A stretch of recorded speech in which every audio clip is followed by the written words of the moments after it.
ദൈവത്തിന് സ്തുതി. ദൈവത്താൽ അനുഗ്രഹിക്കപ്പെട്ടവർ. ഞാൻ ഗീവറിസച്ച്. ഞാൻ വീണ്ടും ഒരു വീഡിയോയുമായിട്ട് വരുന്നത് കേരള ഹൈക്കോടതി ഇന്നലെ നടത്തിയതായ മുനമ്പം വിഷയത്തിൽ കേരള സർക്കാർ വെച്ച ഒരു കമ്മീഷനെതിരെ നടത്തിയതായ പരാമർശങ്ങളും ആ കമ്മീഷന്റെ നിയമനം തന്നെ റദ്ദാക്കിക്കൊണ്ടുള്ളതായ വിധിയുമാണ്.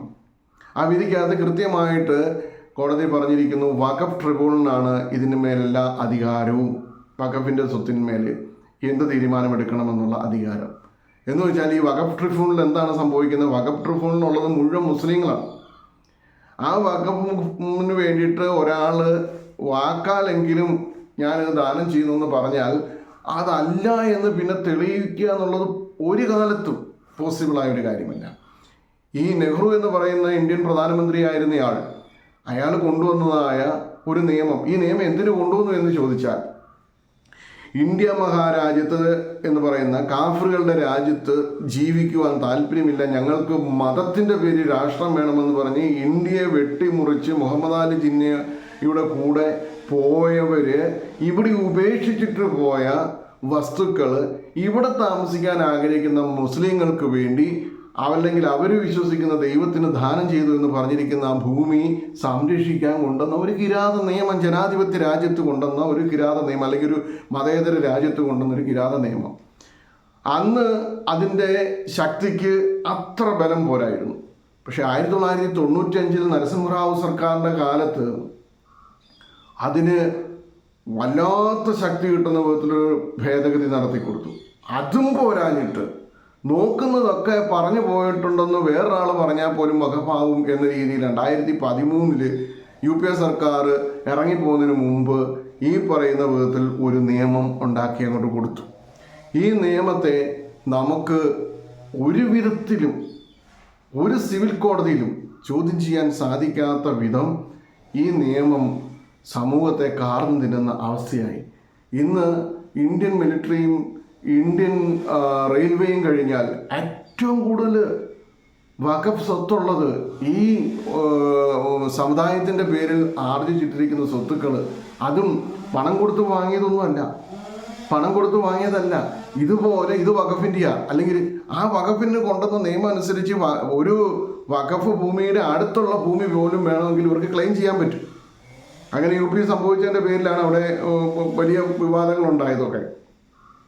അപ്പം ഇങ്ങനെ ലോകത്ത് ഒരിടത്തുമില്ലാത്ത ഒരു ജനാധിപത്യ രാജ്യത്ത്, വേണ്ട മുസ്ലിം ഭൂരിപക്ഷമായ 52ഓളം രാജ്യങ്ങൾ ലോകത്തുണ്ട്, ഈ രാജ്യങ്ങളിൽ പോലും ഇല്ലാത്ത നിയമമാണ് സെക്കുലറിസം പറയുന്ന മതേതരത്വത്തിൻ്റെ ഈറ്റില്ലമെന്ന് അവകാശപ്പെടുന്ന ഇന്ത്യ മഹാരാജ്യത്ത് സംഭവിച്ചിരിക്കുന്നത്.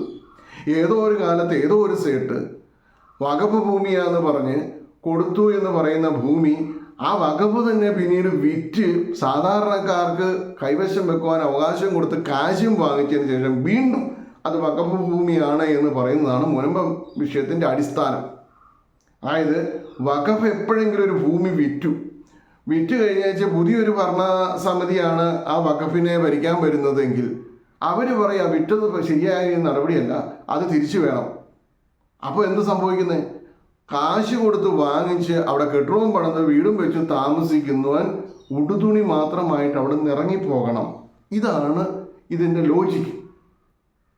ഇതിനെതിരെയാണ് നരേന്ദ്രമോദി സർക്കാർ പാർലമെൻറ്റിൽ നിയമം കൊണ്ടുവന്നിരിക്കുന്നത്. ആ നിയമം നടപ്പാക്കരുതെന്ന് പറഞ്ഞ് ഐക്യകണ്ഠ്യേന നിയമസഭയിൽ പ്രമേയം പാസാക്കിയ ഇന്ത്യയിലെ ഏക സംസ്ഥാനം കേരളമാണ്. അതായത് ഇവിടെ മുസ്ലിങ്ങൾക്ക് വേണ്ടി മാത്രം ഭരിക്കുന്ന ഒരു സർക്കാരായിട്ട് കേരള സർക്കാർ മാറുന്നു. ഇവിടുത്തെ പ്രതിപക്ഷം മാറുന്നു.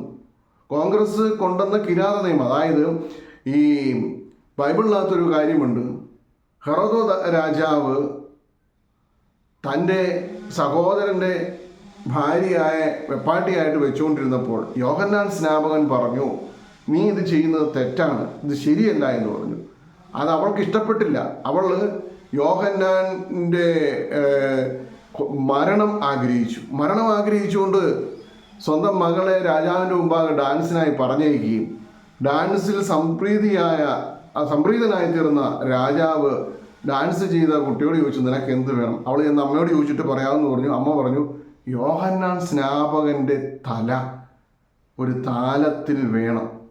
യോഹന്നാൻ നീതിമാനാണെന്നും പ്രവാചകനാണെന്നും ഒക്കെ അറിയാവുന്ന ഹെറോദോസ് രാജാവ് പരസ്യമായി സമ്മതിച്ചതുകൊണ്ട് മനസ്സില്ലാ മനസ്സോടെ യോഹന്നാനെ കൊന്ന് തലതാലത്തിൽ വെച്ച് ഇവക്ക് കൊടുക്കേണ്ടി വന്നു. ഏതാണ്ട് ഇതേ ഒരു അനുഭവമാണ് ഇന്ത്യൻ ജനാധിപത്യത്തിൻ്റെ തലയറുത്ത്, അല്ലെങ്കിൽ ഇന്ത്യയിലെ സെക്കുലറിസത്തിൻ്റെ തലയറുത്ത് വഖഫ് എന്ന് പറയുന്ന കിരാത നിയമത്തിനു മുമ്പാകെ സാഷ്ടാംഗ പ്രണാമം ചെയ്ത് സമർപ്പിച്ച ഒരു മതേതര സർക്കാരാണ് കോൺഗ്രസിൻ്റേത്. അതിനെ പിന്തുണയ്ക്കുന്ന മതേതര ചിന്താഗതി ഉള്ളതാണ് ഇടതുപക്ഷത്തിൽ. ഇതിനെതിരെ പറഞ്ഞാൽ അവൻ വർഗീയവാദിയായി, അവൻ ക്രിസ്ത്യാനിയെ പറയുന്നെങ്കിൽ അവൻ ക്രിസ്സംഖിയായി, അല്ലെങ്കിൽ ഹിന്ദുവെ പറയുന്നെങ്കിൽ അവൻ സംഖ്യയായി. എന്തായിരുന്നാലും കേരള ഹൈക്കോടതിയുടെ വിധി നന്നായിട്ടുണ്ട്.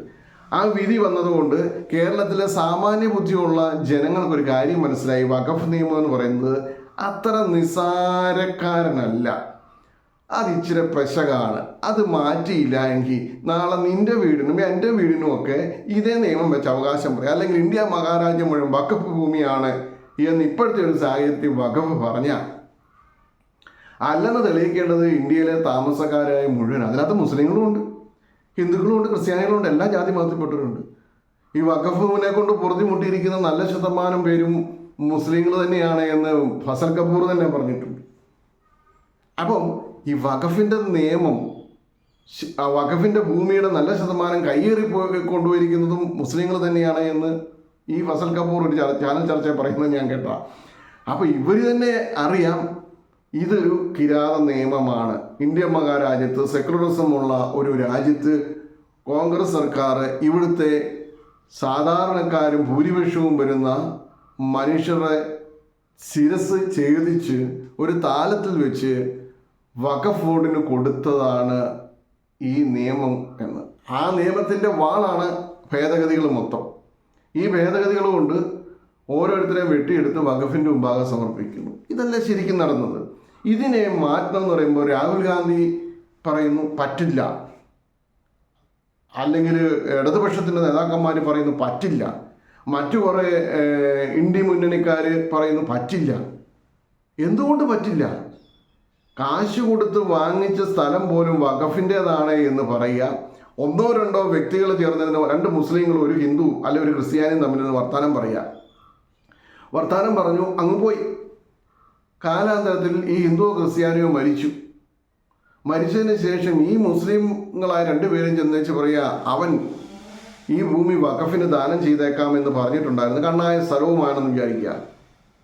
സ്വാഭാവികമായിട്ടും അത് വഖഫിൻ്റെ ഭൂമിയായി മാറി. അല്ല എന്ന് പിന്നെ തെളിയിക്കേണ്ടത് ഇവൻ്റെ പിൻതലമുറക്കാരുടെ ഒരു ബാധ്യത. ആ ബാധ്യത എവിടെയാണ് കൊണ്ടിരുന്നതെന്നറിയാമോ? മുസ്ലിങ്ങൾ മാത്രമുള്ള ഒരു ട്രിബ്യൂണലാണ് വഖഫ് ട്രിബ്യൂണൽ. അതിൽ ചെന്ന് പറയണം. അപ്പോൾ അവർ അവിടെ ഇരുന്നുകൊണ്ട് പറയുക അതൊന്നും പറ്റിയില്ല, അത് വഖഫാണെന്ന് പറഞ്ഞ് രണ്ട് സാക്ഷികളുണ്ട്, ഓൾറെഡി വഖഫ് ഭൂമിയായി മാറി. ഇന്ത്യ മഹാരാജ്യത്ത് കേരളത്തിൽ വ്യാപകമായിട്ട് ഏതാണ്ട് 38,000 ഏക്കറോളം സ്ഥലം കേരളത്തിൽ മാത്രം 100 കണക്കിന് കേസുകളുമായിട്ട് കിടപ്പുണ്ട്. അപ്പം കണ്ണൂർ ജില്ലയിൽ തന്നെ ഇഷ്ടം പോലുണ്ട്, കോട്ടയം ജില്ലയിൽ എന്തുമാത്രം ഉണ്ടെന്ന് എനിക്കറിയത്തില്ല. മറ്റ് ജില്ലകളിലൊക്കെ ഉള്ളതിനെക്കുറിച്ച് വിശദമായിട്ട് ഇതിനു മുമ്പ് പലരും പറഞ്ഞിട്ടുള്ളതുകൊണ്ട് ആ ഭാഗത്തേക്കൊന്നും ഞാൻ പോകുന്നില്ല.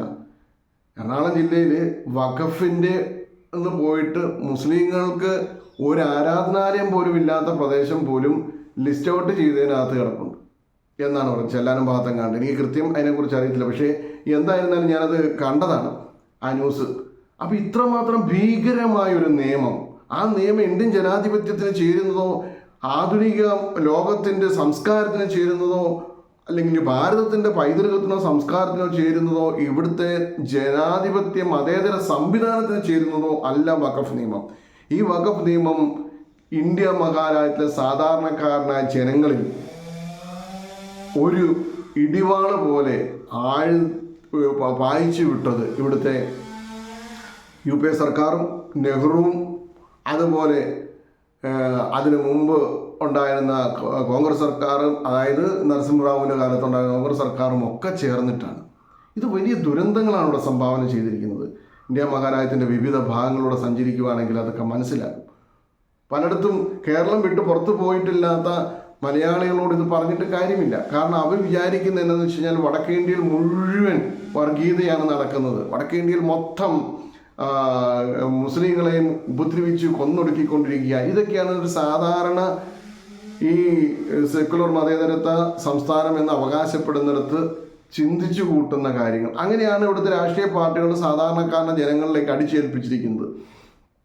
പക്ഷെ പലപ്പോഴും വടക്കേന്ത്യയിലൂടെ സഞ്ചരിച്ചിട്ടുള്ള, വടക്കേന്ത്യയിൽ ദീർഘകാലം താമസിച്ചിട്ടുള്ള ഒരു വ്യക്തി എന്ന നിലയിൽ എനിക്ക് പറയാനുള്ളത്, ഒരു വെറുതെ പോകുന്ന ഒരുത്തന്നെ നെഞ്ചത്തോട്ട് ആരും കയറുന്നില്ല. എന്തെങ്കിലും പ്രകോപനങ്ങൾ ഉണ്ടാക്കി അങ്ങോട്ട് ചൊറിഞ്ഞ് ചെല്ലുമ്പോഴാണ് പലയിടത്തും പ്രശ്നങ്ങൾ ഉണ്ടായിട്ടുള്ളത്. അപ്പോൾ ആ ഭാഗത്തേക്കൊന്നും ഞാനിപ്പോൾ കിടക്കുന്നില്ല. ഞാൻ പറഞ്ഞത്, ഈ വഖഫ് നിയമം ഇന്ത്യ മഹാരാജ്യത്തിന് ഒരു സുരക്ഷിതത്വം നൽകുന്ന, സാധാരണക്കാർക്ക് ഒരു സുരക്ഷിതത്വം നൽകുന്നില്ല. അതുകൊണ്ട് തന്നെ ഇന്ത്യ ഗവൺമെൻറ് അത് ഭേദഗതി ചെയ്യുമ്പോൾ മതേതര സംസ്കാരത്തിലും ഭാരത പൈതൃകത്തിലും വിശ്വസിക്കുന്ന ഏതൊരു മലയാളിയും അതിനെ പിന്തുണയ്ക്കുക. അല്ലാതെ ഇവിടുത്തെ കമ്മ്യൂണിസ്റ്റ് പാർട്ടിക്ക് വേണ്ടിയും കോൺഗ്രസിന് വേണ്ടിയും കൊഴലൂട്ട് നടത്തി നിന്റെ ചിന്തകളെ മുഴുവൻ കൊണ്ട് അതിനെ അടിമപ്പെടുത്തി കൊടുക്കുകയല്ല ചെയ്യേണ്ടത്. കമ്മ്യൂണിസ്റ്റ് പാർട്ടിക്ക് 10 വോട്ട് കിട്ടണം, കോൺഗ്രസിനും 10 വോട്ട് കിട്ടണം, അവർക്ക് അധികാരത്തിലിരിക്കണം, അവർക്ക് കുറച്ച് കൈയിട്ട് വരണം. ഗതി കിട്ടുമ്പോഴൊക്കെ പിണറായി വിജയൻ ചിലപ്പോൾ ചില കാര്യങ്ങളൊക്കെ പറയാറുണ്ട് തീവ്രവാദികളെക്കുറിച്ചും. പക്ഷേ ഇതിനേക്കാൾ സ്പഷ്ടമായി പറഞ്ഞ ഒരാളാണ് സഖാവ് VS അച്യുതാനന്ദൻ. പക്ഷെ അതേ VS അച്യുതാനന്ദൻ തന്നെ വെച്ച കമ്മീഷനാണ് ശരിക്കും പറഞ്ഞാൽ ഇപ്പോൾ ഈ മുനമ്പം നിവാസികൾക്ക് പാരയായിട്ട് വന്നത്. അപ്പം ഇത് തിരുത്തപ്പെടണം. മുനമ്പം നിവാസികൾക്ക് അവകാശപ്പെട്ട, അവർ പണം കൊടുത്ത് വാങ്ങിച്ച സർവ്വപ്രപഞ്ചവും ദൈവത്തിൻ്റെ ആണെന്ന് പറയുകയും ചെയ്യും. ഒരുത്തും ദൈവത്തിന് സംഭാവന ചെയ്താൽ പിന്നെ അത് വേറെക്കും കൊടുക്കാൻ പാടില്ല എന്ന് പറയുന്നത് കുറേ എന്താ പറയുന്നത്, 6-ാം നൂറ്റാണ്ടിലെ അല്ല, മനുഷ്യൻ ഉണ്ടാകുന്നതിന് മുമ്പത്തുള്ള വൃത്തികെട്ട നിയമങ്ങൾ എന്ന് വേണേൽ പറയാം.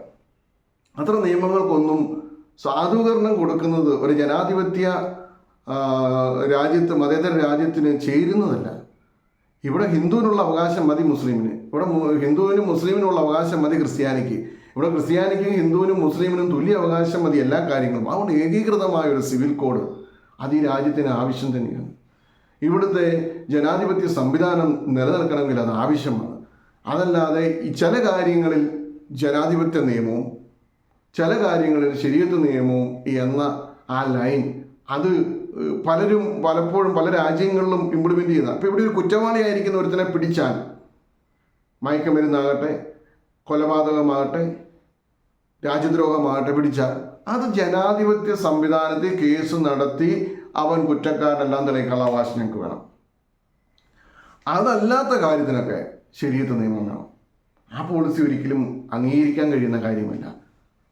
ആ പോളിസി ഒരിക്കലും അംഗീകരിക്കുക. ജനാധിപത്യ രാജ്യത്ത് ജനാധിപത്യ നിയമം മതി, അതാണ് അതിൻ്റെ ശരി.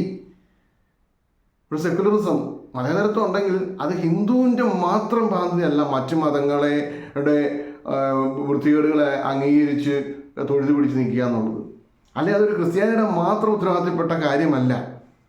അവരെന്ത് പറഞ്ഞാലും മിണ്ടാതിരുന്ന് കേട്ടോളുക എന്നുള്ളത്. ഈ എന്താ പറയുക, മതവികാരം എന്നത് മുസ്ലിങ്ങൾക്ക് മാത്രം അവകാശപ്പെട്ട ഒരു കാര്യമല്ല. ഇവിടുത്തെ ഹിന്ദുവിനും ക്രിസ്ത്യാനിക്കും സിഖുകാരനും പാഴ്സിക്കും അതുപോലെ തന്നെ ജൈനും ബുദ്ധനും ഒക്കെ ഈ മതവികാരം ഉണ്ടാകാം. അല്ലാതെ ഈ മതങ്ങളെ കുറ്റം പറയുക, അവരുടെ ആചാരാനുഷ്ഠാനങ്ങളെ അവഹേളിക്കുകയും ചെയ്യുക എന്നുള്ളത് എൻ്റെ അവകാശം. എൻ്റെ മതത്തെ ഒരു കാരണവശാലും ഒന്നും പറയാൻ പാടില്ല എന്നുള്ളത് നിങ്ങളുടെ അവകാശം എന്ന ചിന്ത അത് കൊള്ളില്ല. വഖഫ് നിയമം ഭേദഗതി ചെയ്യുമ്പോൾ ഇവിടുത്തെ മുസ്ലിങ്ങൾ ജനാധിപത്യത്തിൽ വിശ്വസിക്കുന്ന സകല പ്രപഞ്ചങ്ങളും ദൈവത്തിൻ്റെ സൃഷ്ടിയാണ് എന്ന് വിശ്വസിക്കുന്ന, സകലതും അവൻ്റേതാണെന്ന് വിശ്വസിക്കുന്നുണ്ടെങ്കിൽ നിശ്ചയമായിട്ടും വഖഫ് നിയമത്തെ പിന്തുണയ്ക്കുക ചെയ്യേണ്ടത്. വഖഫ് നിയമത്തെ പിന്തുണയ്ക്കുക, ഏകീകൃത സിവിൽ കോഡിനെ പിന്തുണയ്ക്കുക ചെയ്യുന്നത്. കാരണം സ്ത്രീകൾക്കും കൂടി അവരുടെ അവകാശങ്ങൾ പൂർണ്ണമായി ലഭിക്കുന്ന നിയമമായിട്ടത് മാറുകയാണ് ചെയ്യുന്നത്. അതിനെ പിന്തുണയ്ക്കണം. അല്ലാണ്ട് ഞങ്ങൾ ഒരു കാര്യം ശരി മറ്റുള്ളവർക്ക് തെറ്റ് എന്ന് പറയരുത് ഒരിക്കലും. ദൈവം നിങ്ങളെ അനുഗ്രഹിക്കട്ടെ. വീണ്ടും വിചാരത്തോടും വിവേകത്തോടും കൂടി ചിന്തിക്കുന്ന രാഷ്ട്രീയ നേതൃത്വങ്ങൾ നമുക്കുണ്ടാവണം. അല്ലെങ്കിൽ ഒരു വിഭാഗത്തിന് വേണ്ടി മാത്രം നിലകൊള്ളുന്ന ഭരണകർത്താക്കൾ രാജ്യത്തിന് ദോഷമാണ്. രാജ്യത്തെ മുഴുവൻ ജനങ്ങളെയും ഒന്നായി കാണുന്ന, ഒരുപോലെ കാണുന്ന ഭരണം ആണ് ഈ ജനാധിപത്യ രാജ്യത്തിൻ്റെ എന്താ പറയുന്നത് അവകാശം എന്ന് ചിന്തിക്കുക എന്ന കാര്യം മറക്കരുത്.